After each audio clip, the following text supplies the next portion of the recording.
Shalom Bapak Ibu terkasih dalam Tuhan, selamat datang kembali dalam program News from the Future dalam YouTube Revival Fire City. Di hari ini kita akan membahas segala sesuatu yang sangat penting, oleh karena itu bersiap-siap, berjaga-jaga dalam rohmu, sehingga kita dapat menerima pewahyuan dan pesan Tuhan yang mau Tuhan sampaikan pada hari ini. Hari ini kita akan membahas mengenai peperangan antara iblis dan malaikat. Atau kita mau kenal namanya adalah peperangan kosmis antara malaikat dan iblis. Bapak Ibu, sebelumnya saya undang Bapak Ibu untuk membaca daripada Wahyu 12 ayat 7 sampai 9. Saya akan bacakan untuk Bapak Ibu. Maka timbullah peperangan di sorga, Mikael dan malaikat-malaikatnya berperang melawan naga itu. Dan naga itu dibantu oleh malaikat-malaikatnya. Tetapi mereka tidak dapat bertahan, mereka tidak mendapat tempat lagi di sorga. Dan naga besar itu si ular tua yang disebut iblis atau setan yang menyesatkan seluruh dunia dilemparkan ke bawah, ia dilemparkan ke bumi bersama-sama dengan malaikat-malaikatnya. Bapak Ibu, kita harus tahu dan percaya bahwa ada peperangan di alam roh yang tidak kasat mata, yang kita tidak bisa melihat dengan mata jasmani kita. Yaitu peperangan antara kerajaan kegelapan dan kerajaan terang. Kalau kita memiliki suatu hikmat, kalau kita memiliki sebuah karunia roh, kita harus mengerti bahwa Tuhan lagi membubuhkan rahasia yang luar biasa pada hari ini. Banyak dari bangsa-bangsa di dunia termanipulasi oleh pemimpin-pemimpin mereka. Banyak peperangan, pertempuran bangsa-bangsa, perselisihan antar bangsa-bangsa, bahkan negara-negara terpecah belah, itu disebut dengan peperangan secara jasmani atau peperangan secara fisik. Namun yang kita harus tahu, ada yang paling penting di balik itu semua, bahwa ada pertempuran yang kita tidak dapat lihat dengan mata, yaitu antara kerajaan kegelapan dengan kerajaan terang, antara kerajaan setan dengan kerajaan Tuhan. Kita dapat lihat di Daniel 2 Bapak Ibu, bahwa itu bercerita mengenai peperangan antara kerajaan dan kerajaan. Banyak hal-hal di dunia ini terjadi di bangsa-bangsa, khususnya pemerintahan-pemerintahan yang tertinggi, bahwa itu bukan sebuah kebetulan Bapak Ibu. Tidak ada satupun yang terjadi karena kebetulan. Tapi itu juga bukan suatu hal yang nggak sengaja, itu memang terjadi segitu alami saja atau natural. Bukan Bapak Ibu. Tapi itu semua dimanipulasi oleh sebuah pemimpin-pemimpin bangsa, dan ada orang-orang di belakang layar akan hal itu semua. Banyak hal terjadi di bangsa-bangsa sebenarnya diciptakan oleh sebuah generasi, sebuah kumpulan orang. Di mana generasi itu tidak dapat kita lihat sekarang. Generasi itu belum disingkapkan, tapi suatu saat itu akan disingkapkan. Kita dapat lihat di Daniel 2, bahwa setiap intrik bangsa-bangsa, kejatuhan bangsa-bangsa, pergolakan di bangsa-bangsa itu semua sebenarnya sudah dinubuatkan daripada di kitab Daniel. Bapak Ibu bisa cermati daripada mimpi Raja Nebukadnezar. Dan saat itu Raja Nebukadnezar bermimpi dan diterjemahkan oleh Daniel, dan itu berbicara mengenai akhir zaman, berbicara mengenai kerajaan demi kerajaan, berbicara mengenai peperangan antara kerajaan gelap dan kerajaan terang. Kalau kita lihat juga di Daniel 10 ada peperangan antar bangsa-bangsa. Saat itu malaikat Gabriel sebagai malaikat Revelation menyampaikan pesan Tuhan. Dan semua hal itu mewakili nubuatan akhir zaman di mana akhir dunia sudah dekat dan Tuhan Yesus akan datang kedua kalinya. Sedangkan kalau kita kembali yang seperti saya sudah bilang, bahwa Daniel 2 menunjukkan pemerintah-pemerintah di dunia. Karena peperangan bangsa-bangsa ini Bapak Ibu kita harus tahu itu peperangan melawan penguasa-penguasa. Kita lagi berperang akan penguasa-penguasa kegelapan. Bahwa kita tahu bangsa-bangsa, negara-negara sebenarnya saat ini sedang dalam kuasa kegelapan. Oleh karena itu secara khusus Gabriel datang sebagai utusan daripada Tuhan daripada malaikat pewahyuan daripada Tuhan, dan diutus ke bumi. Sehingga setiap kali ada pewahyuan penting mengenai kelahiran-kelahiran pemimpin seperti Yohanes Pembaptis, Tuhan Yesus Kristus, Gabriel akan diutus oleh Tuhan untuk menyampaikan pewahyuan. Dan bukan hanya itu, ketika ada pewahyuan akan mempengaruhi bangsa-bangsa, Tuhan pun akan mengutus yang namanya malaikat Gabriel. Gabriel adalah pembawa pesan Tuhan, pembawa revelation, pembawa pewahyuan. Tapi ketika peperangan itu tiba, ketika pasukan malaikat bersiap untuk berperang, maka kita buka di Wahyu 12 bahwa Tuhan mengutus malaikat Mikael untuk peperangan yang maha dahsyat. Dan ketika peperangan itu terjadi, Mikael dan setiap malaikat-malaikat surga mengusir dan melawan setan sehingga mereka tercampakkan di dalam nama Tuhan Yesus. Daniel 12 ayat 1 juga disebutkan bahwa ada malaikat perang yang kuat yang gagah atas bangsa Israel. Jadi kita tahu bahwa ada malaikat-malaikat yang Tuhan lagi mau pakai. Malaikat-malaikat Tuhan selain pembawa pesan. Walaupun Gabriel terlihat seperti malaikat yang membawa pesan, dia bukan malaikat peperangan, mungkin terlihat lembut, memberikan kabar baik. Tapi Bapak Ibu, malaikat Gabriel juga memiliki otoritas yang dahsyat luar biasa. Karena pesan yang disampaikan mengubahkan destiny sebuah bangsa dan membawa kabar yang penting untuk sebuah bangsa. Tapi Mikael, malaikat itu datang dengan super power dan peperangan. Malaikat itu yang Tuhan akan utus untuk melawan setiap penguasa-penguasa kegelapan di dalam nama Tuhan Yesus. Ketika kita baca di Daniel 10, itu menyingkapkan ada 4 hal Bapak Ibu terkasih dalam Tuhan. Yang pertama, ada transisi global yang terjadi di bangsa-bangsa, terjadi di negara-negara, itu sebenarnya berawal atau diputuskan daripada ruang tahta Tuhan. Bahkan sebelum hal itu terjadi, Tuhan sudah memutuskannya dalam ruang tahta Tuhan. Kita lihat Babylon, Persia, Yunani, dan Roma, semuanya ada masuk dalam vision atau mimpi yang tertera daripada Daniel. Di kitab Daniel 10 tersebut Bapak Ibu. Dan Tuhan menyatakan hal tersebut dalam simbol-simbol dalam mimpi. Artinya sebelum hal itu terjadi, itu sudah diputuskan Tuhan di ruang tahta Tuhan. Jadi kita tahu bahwa di ruang tahta Tuhan itu menentukan apa yang akan terjadi untuk bangsa-bangsa.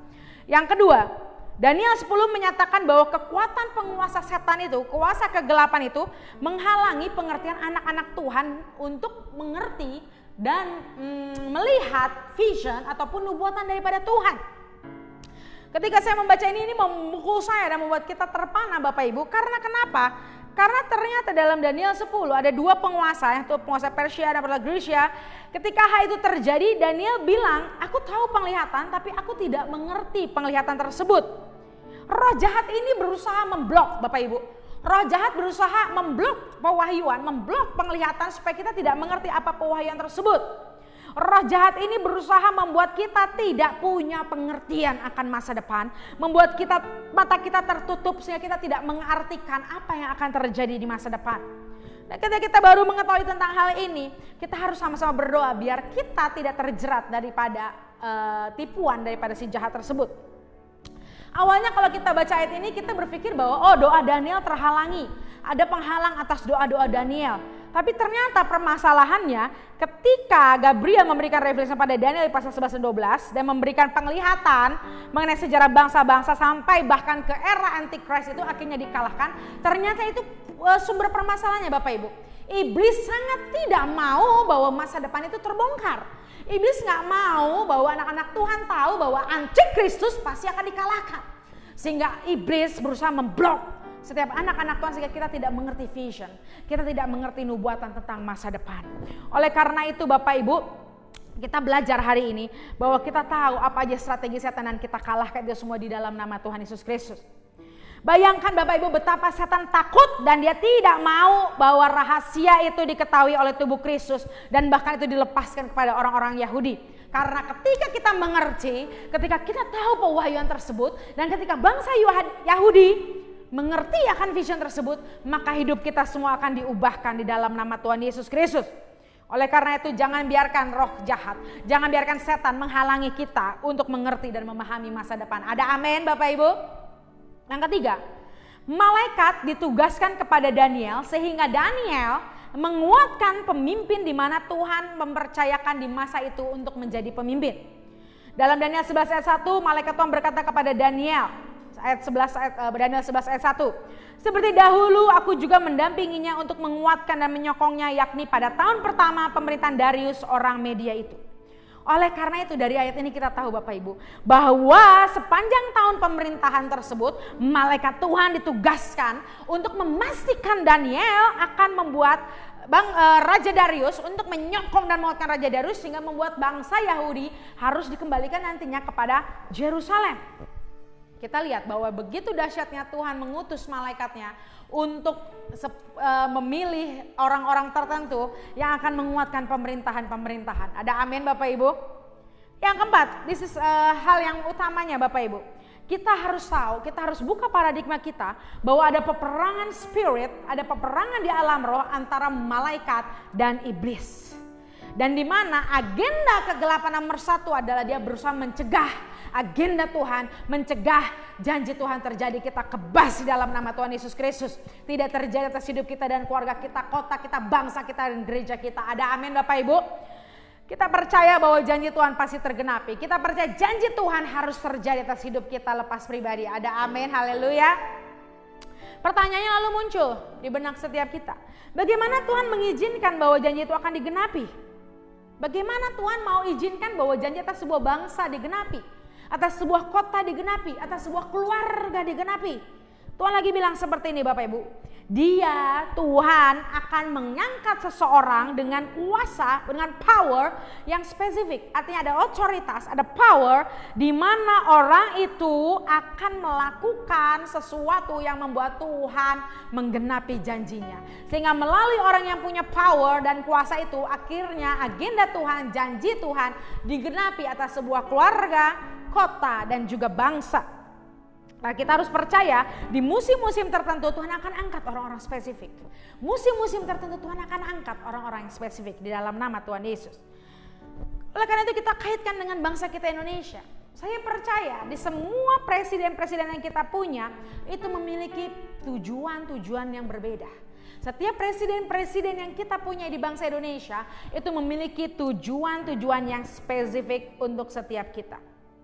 Tapi kita harus tahu bahwa ketika ada agenda Tuhan, ada janji Tuhan yang mau digenapi, setan lagi-lagi berusaha memanipulasi orang-orang dengan power tersebut. Setan mencoba memanipulasi seseorang dalam posisi tertentu dan membuat orang-orang tersebut justru menghalangi dan menahan janji Tuhan digenapi, dan bahkan orang tersebut akan menahan daripada perkembangan Injil. Kalau kita lihat di kitab Lukas bahwa ketika Tuhan Yesus dicobai oleh setan, Bapak Ibu tahu percobaan di padang gurun, waktu itu setan bilang kepada Tuhan Yesus, ayo jika engkau menyembah setan, dia bilang bahwa dia akan memberikan power, dia akan memberikan kuasa atas dunia ini. So no wonder Bapak Ibu, tidak perlu kita bingung lagi kenapa banyak pemimpin-pemimpin diktator yang sangat jahat, tapi justru mereka punya power yang dahsyat.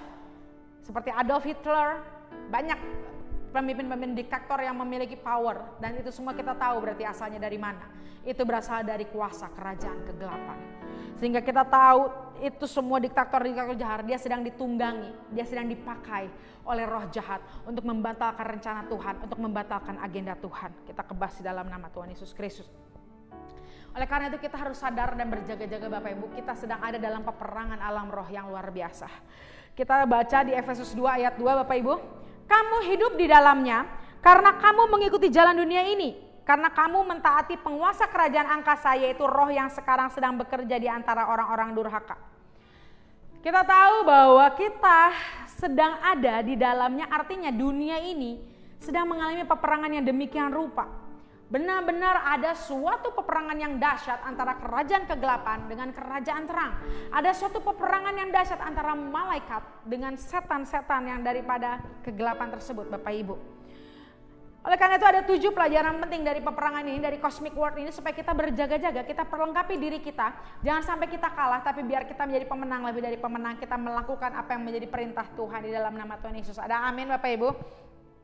Kalau Bapak Ibu mau baca lebih lanjut mengenai peperangan alam roh Cosmic War antara malaikat dan setan, Bapak Ibu bisa baca di Daniel 10, di Wahyu 12, di Efesus 2 yang tadi saya sudah baca ayat 2, di Yesaya 14, Yeskiel 28, itu banyak firman Tuhan yang berbicara mengenai peperangan alam roh antara malaikat dan setan. Oke, 7 pelajaran yang harus kita petik hari ini, harus kita pelajari. Yang pertama Bapak Ibu, keputusan profetik yang penting itu dibuat di ruang tahta Tuhan sebelum mereka dilepaskan di bumi. Kalau kita lihat segala sesuatu yang terjadi di bumi ini, di kota, di bangsa, di keluarga, ketika ada suatu kejadian terjadi, percayalah Bapak Ibu, itu bukan suatu kejadian yang hanya semalam saja langsung crash terjadi, bukan. Tapi itu ada sesuatu keputusan dari ruang tahta Tuhan. Jadi ada ruang tahta Tuhan di mana itu ada keputusan yang akhirnya terjadi dan akhirnya dirilis ke bumi ini sehingga itu terjadi dan digenapi. Bapak Ibu bisa lihat di 2 Tawarik 18 bahwa waktu itu Raja Ahab melakukan peperangan untuk menjatuhkan setiap pemimpin-pemimpin fasik. Dan akhirnya pemimpin yang fasik itu terjatuh dan akhirnya Tuhan mengangkat orang yang menjadi kehendak daripada hatinya. Artinya Bapak Ibu, peperangan rohani akan membuat keputusan di tahta Tuhan yang membuat termanifestasikan di alam nyata atau di dunia ini. Di kota kita, bangsa kita, di keluarga kita, lepas keluarga. Ada amin Bapak Ibu? Yang kedua, peperangan di alam roh antara setan dan malaikat membuat suatu gerakan yang dahsyat di surga. Kita dapat baca di Ayub bahwa ada angin puting beliung yang mengambil rumah Ayub dan juga membunuh anak-anaknya. Dan bahkan beberapa gejala alam yang mengguncang bumi Bapak Ibu itu adalah tanda daripada peperangan dua kerajaan. Mungkin beberapa di antara kita berbilang, itu kan gejala bencana alam, itu mah alami, itu mah natural disaster mungkin kalau bencana alam. Atau itu bisa juga karena ulah manusia, jadi akhirnya muncul misalkan banyak buang sampah, akhirnya muncul banjir atau tanah longsor dan lain sebagainya. Atau bisa juga itu menjadi selective judgment, artinya apa Bapak Ibu? Penghakiman yang selektif untuk orang-orang tertentu, penghukuman daripada Tuhan. Ada orang yang bilang seperti itu Bapak Ibu, seperti ada penghukuman daripada Tuhan. Tapi yang kita harus tahu bahwa goncangan di atmosfer, goncangan di alam ini, itu juga terjadi karena adanya peperangan di alam roh. Bisa kita lihat di Hakim-Hakim mengenai kisah Deborah. Saya akan bacakan Bapak Ibu. Hakim-Hakim 5 ayat 20-21. Dari langit berperang bintang-bintang, dari peredarannya mereka memerangi Sisera. Sungai Kison menghanyutkan musuh Kison, sungai yang terkenal dari dahulu kala itu. Majulah sekuat tenaga, hai jiwaku, malaikat Tuhan berperang dan menciptakan situasi atmosfer ketika musuh dikalahkan. Itu yang terjadi Bapak Ibu. Ketika kita baca Hakim-Hakim 20 ayat 21, Tuhan lagi bicara malaikat Tuhan berperang dan menciptakan situasi atmosfer ketika musuh dikalahkan. Ketika dia udah berperang, waktu itu ada sungai Kison yang menghanyutkan musuh. Dan bahkan dia bilang langit, bintang-bintang pun ikut berperang. Bahwa itu Tuhan lagi mau bilang seperti ini, bahwa alam semesta akan menjadi bukti dan alam semesta akan menjadi tanda bahwa peperangan itu sudah terjadi. Bahkan ketika kita mau lihat tanda kemenangan, kita dapat lihat di alam semesta. Kita akan lihat Tuhan akan memakai gejala-gejala alam untuk menunjukkan peperangan rohani di masa-masa sekarang ini. Bahkan Tuhan tidak pernah berubah, dari dulu Tuhan sudah memakai tanda dan gejala alam untuk menyatakan kedahsyatannya, untuk menyatakan peperangan rohani, untuk menyatakan kemenangan. Dan sampai saat ini Tuhan akan masih pakai cara yang sama untuk menyatakan kemenangan dan menyatakan apa yang sedang terjadi yang kita harus waspadai. Ada amin Bapak Ibu? Yang ketiga, kita harus tahu bahwa kita tidak dapat melihatnya, tapi kita dapat merasakannya. Bapak Ibu pernah merasa lelah, sering sekali lelah tanpa alasan. Bapak Ibu secara fisik tidak sakit, tapi anehnya seperti Bapak Ibu lelah, nggak ada gairah, seperti ada beban yang begitu berat. Dan alasannya simpel Bapak Ibu. Seringkali kita nggak sadar bahwa sebenarnya kita sedang dalam peperangan. Ketika kita merasa lemah, kita merasa capek tanpa alasan, itu artinya kita sedang dalam medan pertempuran. Daniel 10 menyebutkan bahwa Daniel puasa selama 21 hari. Bapak Ibu bisa buka kembali di kitab Daniel. Dan dalam kasus itu Daniel berkata bahwa dia weak. Dia tidak ada kekuatan yang tersisa dalam dia dan dia dalam tekanan, dalam peperangan. Dan dia katakan itu adalah penderitaannya. Dia mendapatkan penglihatan yang membuat dia tercekan atau dia menderita sehingga akhirnya dia harus berpuasa. Sehingga bahkan ketika dia melakukan puasa dia tidak sanggup berdiri lagi ketika malaikat Tuhan menghampirinya. Karena inilah peperangan yang sedang terjadi Bapak Ibu. Mungkin saat ini kita tidak melihat iblis dan malaikat sedang berperang, tapi kita bisa merasakannya. Tandanya ada kelemahan-kelemahan dalam tubuh dan kau merasa ada suatu bobot yang berat dalam tubuhmu. Iblis sering kali membuat anak-anak Tuhan lemah. Iblis sering kali membuat anak-anak Tuhan lelah secara fisik. Kenapa? Karena orang-orang yang lemah, orang-orang yang lelah tidak dapat merespon dengan baik. Karena orang-orang yang lelah mereka tidak bisa menangkap revelation dengan baik dan mereka tidak bisa mengerti dengan baik apa yang mau Tuhan sampaikan. Sehingga iblis yang pertama sign ketika Tuhan mau nyatakan bahwa ini adalah peperangan, iblis pakai bahwa dia mau melemahkan kita, melemahkan fisik kita, jiwa kita. Sehingga jangan sampai itu terjadi Bapak Ibu, bangunkan jiwa kita dan seperti Daniel kita ambil doa puasa dan kita lihat kemenangan demi kemenangan terjadi dalam nama Tuhan Yesus Kristus. Yang keempat, selama di musim profetik ini, kita sedang masuk ke dalam zaman akhir. Yang keempat tandanya peperangan ini, pelajaran peperangan yang harus kita pelajari adalah bahwa akan banyak orang-orang dengki, orang-orang jahat, orang-orang nyinyir yang akan melawan anak-anak Tuhan. Tandanya adalah ada orang-orang yang tanpa alasan. Mereka membenci anak-anak Tuhan, mereka akan semakin jahat, benar-benar mengerikan Bapak Ibu. Tidak lagi tahu tentang kasih, tidak tahu lagi tentang mengampuni. Itu adalah tanda-tanda bahwa itulah peperangan yang harus kita hadapi. Dalam kisah Sodom dan Gomora, kita lihat bahwa hukum itu udah gak berlaku lagi untuk orang Sodom dan Gomora. Dan mereka bahkan udah menghina hukum dan mereka benar-benar melakukan di luar hukum dan mereka benar-benar mengecewakan dan menyakiti hati Tuhan. Dan orang-orang menjadi jahat itu seperti tadi contohnya Sodom dan Gomora. Dan yang kedua juga contohnya Bapak Ibu, seperti ada orang-orang yang jahat yang mau membunuh Nabi Yeremia. Juga ada orang-orang yang berusaha mau membunuh Musa. Waktu itu orang-orang yang jahat juga mau menghancurkan generasi-generasi pembebas. Karena Tuhan bilang seperti ini, ketika kejahatan itu muncul, karena iblis tahu akan ada transisi profetik yang luar biasa.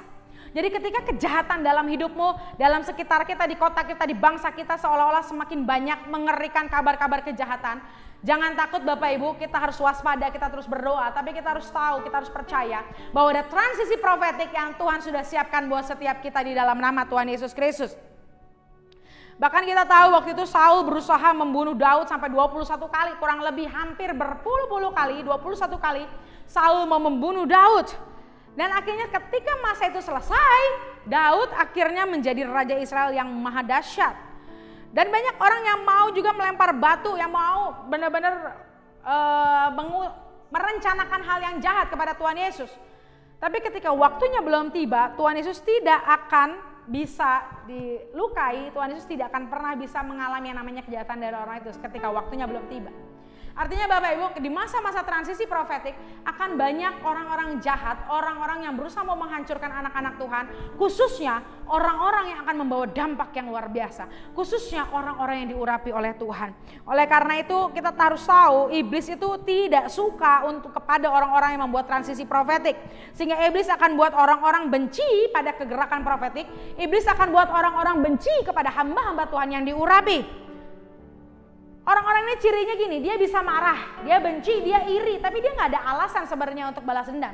Dia mau balas dendam, dia mau jatuhin, tapi sebenarnya dia tanpa alasan karena itu disetir oleh pada kuasa kegelapan. Tapi yang dia pikirkan hanya mau membentikan kegerakan Tuhan, yang dia pikirkan dia mau mencela hamba Tuhan, yang dia pikirkan dia mau menghancurkan kegerakan profetik. Bukankah kita lihat hal itu juga dari sekeliling kita, di Indonesia kita, di lingkungan kita. Ketika itu terjadi kita harus tahu, oh yes, I know, ini adalah peperangan rohani. Ketika itu terjadi jangan kita menjadi lemah, tapi kita harus berperang, kita bangkitkan iman kita dan kita kalahkan kejahatan dengan kuasa dan kemuliaan Tuhan Yesus Kristus. Ada amin Bapak Ibu? Yang kelima, ini waktunya ilalang tumbuh jadi dewasa dan dia berusaha mendominasi daripada gandum. Bapak Ibu, ilalang mirip dengan gandum. Bentuknya fisiknya dia mirip dengan gandum. Tapi perbedaannya adalah bahwa ilalang tidak memiliki khasiat seperti gandum dan dia beracun. Ketika dimakan orang bisa sakit dan bahkan mati kalau dia overdosis atau kebanyakan nih seperti itu. Artinya Bapak Ibu, dalam bentuk fisik luar kita tidak bisa membedakannya antara gandum dan ilalang. Tapi ketika dia tumbuh besar, kita akan melihat perbedaan antara mereka berdua, antara gandum dan ilalang. Kita tahu bahwa ini saatnya bahwa ilalang-ilalang itu memang harus muncul dan berkembang sehingga Tuhan akan memangkasnya dan hanya tinggal gandum yang tersisa, yaitu anak-anak Tuhan yang percaya, sehingga kita tahu kejahatan dan kebaikan itu akan dipisahkan, kejahatan dan kebenaran akan dipisahkan, dan tangan Tuhan yang akan menghukum, tangan Tuhan yang akan mengadili orang-orang seperti itu. Dan biarkan kita semua, kita berdoa, kita dijauhkan dari hal seperti itu. Biar kita adalah gandum-gandumnya Tuhan. Kita adalah orang-orang yang terpilih. Kita akan finish strong. Kita akan mengikuti Yesus sampai kapanpun di dalam nama Tuhan Yesus. Kita lihat di Matius 23 juga, di Hezkel 16. Kita lihat banyak sekali kota yang dihancurkan karena kekejian. Banyak sekali di Hezkel 16 ada orang Israel, Yerusalem dihukum karena kekejian mereka. Sodom dan Gomora dihancurkan karena dosa homoseksual. Di Matius 23 kita juga Yerusalem malah dihancurkan karena mencurahkan darah yang tidak berdosa. Bukankah itu berhubungan Bapak Ibu juga dengan kehidupan kita pribadi? Kita sama-sama berdoa biar ada cawan kemurahan Tuhan, cawan anugerah Tuhan buat kota kita, bangsa kita. Kita lihat apakah kekejian, kejahatan atau dosa-dosa yang dilakukan oleh kota dan bangsa kita Indonesia. Sehingga kita minta pengampunan Tuhan, sehingga Tuhan tidak menghancurkan daripada bangsa kita. Sehingga tidak ada penghukuman, cawan murka Allah tidak dilemparkan atas bangsa Indonesia. Juga kita lihat banyak darah-darah orang yang tidak berdosa mungkin yang tercurah, atau dosa-dosa kekejian penyembahan berhala apapun saat ini Bapak Ibu yang sedang membuat cawan kemurahan Tuhan itu terhambat atau membuat cawan murka Tuhan semakin penuh, kita saat ini make a deal with God, kita berdoa bersama-sama. Mungkinkah ada darah-darah yang tak tertumpah, mungkin karena terorisme, karena aborsi, pembunuhan apapun itu, atau kekejian penyembahan berhala. Saat ini kita minta pengampunan Tuhan dan kita mau berdoa itu tidak terjadi atas hidup kita, keluarga kita, kota kita, bangsa kita, dan bangsa-bangsa di luar daripada Indonesia. Ada amin Bapak Ibu? Jangan kita pernah support, jangan pernah kita mendukung hal-hal yang Tuhan benci. Jangan kita mau saat ini tidak mau berdoa, kita tidak mengenal firman Tuhan, akhirnya kita malah memilih, dalam tanda kutip, memilih orang-orang dengan power otoritas yang salah. Akhirnya justru kita memilih orang-orang yang mau melakukan kekejian. Kita memilih orang-orang yang mau melakukan penyembahan berhala dan lain sebagainya. Tapi biarlah kita dengan berani kita mengatakan kita mau support, kita mau dukung orang-orang yang melakukan apa yang Tuhan suka. Jangan pernah kita mendukung orang-orang yang mau melakukan apa yang Tuhan benci, khususnya di bangsa kita Indonesia Bapak Ibu. Ketika ada pemilihan umum, ketika ada pilkada apapun itu, kita minta, kita berdoa sama Tuhan, biar kita gunakan hak pilih kita lakukan kewajiban kita sebagai warga negara, hak dan kewajiban kita sebagai warga negara untuk memilih tepat seperti apa yang Tuhan mau, sehingga kita mensupport orang-orang yang mau melakukan kehendak Tuhan dalam nama Tuhan Yesus. Ada amin Bapak Ibu? Yang keenam, dalam musim profetik ini ada intimidasi setan yang membuat orang Kristen diam di bangsanya. Banyak orang yang mungkin berpikir, saya tidak mau jadi orang Kristen yang buruk, gak mau jadi bad Christian, saya mau ngikut aja, saya mau jadi silent majority aja. Sehingga mereka tidak bersuara, karena mereka punya alasan, ya lebih baik kita gak usah bersuara. Tapi ternyata Bapak Ibu, itu adalah spirit dari suara-suara kompromi, suara-suara spirit-spirit roh-roh kompromi, roh-roh toleran, yang membuat kita tidak berani menyatakan kebenaran, membuat kita tidak mau menyatakan apa yang Tuhan mau atas hidup kita. Dan kita harus tahu bahwa ketika ini terjadi, maka akan semakin muncul namanya spirit radikalisme, akan muncul spirit fanatisme. Karena kita tahu spirit-spirit radikalisme, spirit-spirit fanatisme yang udah benar-benar di luar batas itu berasal daripada kuasa kegelapan. So kita harus berdoa Bapak Ibu, kita tidak bisa menjadi orang Kristen yang berdiam diri saja, tapi kita harus menyatakan kebenaran, kita harus berani berdiri atas kebenaran yang Tuhan berikan buat setiap kita. Ada amin. Dan yang ketujuh, yang terakhir, iblis mau membuat mulut kita diam karena dia tahu kita punya kuasa dalam mulut kita. Di Kisah Rasul 16 dan Matius 19 ayat 26, kita tahu, kita baca Bapak Ibu, bahwa kita berdoa dengan mulut kita, maka ada kuasa yang dilepaskan. Bahkan di Markus 11 ayat 23 berkata, kita bisa berkata kepada gunung dan gunung itu akan pindah. Ada kuasa di mulut kita, karena Tuhan yang berjanji dan Tuhan memberikan otoritas bahwa apa yang kita ikat di bumi terikat di surga, apa yang kita lepaskan di bumi terlepas di surga. So hari ini pakai kuasa mulut kita, kita pakai kuasa atas kerajaan surga. Kita jangan jadi orang yang berdiam diri, kita kalah dengan keadaan. No Bapak Ibu, kita bangkit pakai perkataan kita untuk kita deklarasi, untuk kita berperang demi kebenaran. Kita mau perkatakan bahwa tidak ada yang bisa menghentikan kegerakan Tuhan, tidak ada yang bisa menghentikan janji Tuhan, bahwa janji Tuhan pasti digenapi, rencana Tuhan pasti digenapi sampai the great and the last revival terjadi. Kita harus bangkitkan iman kita Bapak Ibu, pakai mulut kita, karena ada power, ada kuasa otoritas daripada kerajaan surga. Kita declare, kita decree, dan jangan pernah berhenti berdoa. Iblis paling senang membuat anak-anak Tuhan berhenti berdoa. Iblis senang membuat anak-anak Tuhan berhenti berdeklarasi, karena iblis tahu ada power yang luar biasa ketika kita deklarasi, ketika kita menyatakan kebenaran. So buka mulut kita dan mulai berdoa, mulai memuji, menyembah Tuhan, dan mulai deklarasikan.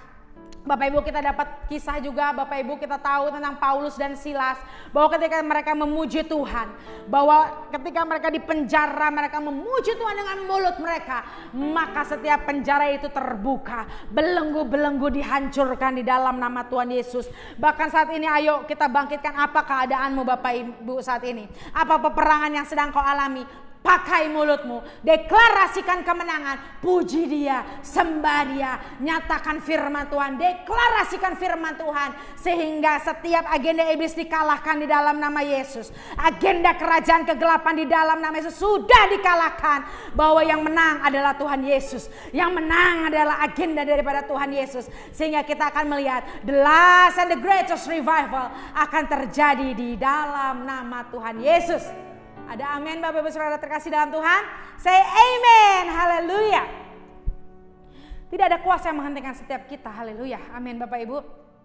Bangkitkan imanmu dan berkatakan bahwa roh dalamku lebih besar daripada roh yang ada di dunia ini. Kita milik Kristus, kita percaya kemenangan, dan demi kemenangan itu menjadi bagian kita di dalam nama Yesus. Ada amin. Terima kasih Bapak Ibu untuk selalu setia menonton daripada News from the Future, daripada channel Revival Fire City. Saya berdoa senantiasa dan saya percaya Bapak Ibu semua diberkati. Hidup Bapak Ibu berubah dan bahkan Bapak Ibu dapat bagikan pesan Tuhan yang luar biasa ini ke saudara Bapak Ibu, teman-teman Bapak Ibu. Sehingga kenapa Bapak Ibu? Sehingga banyak orang diberkati, banyak orang mengerti pesan Tuhan di musim ini dan hidup mereka diubahkan, hidup mereka berkemenangan di dalam nama Tuhan Yesus.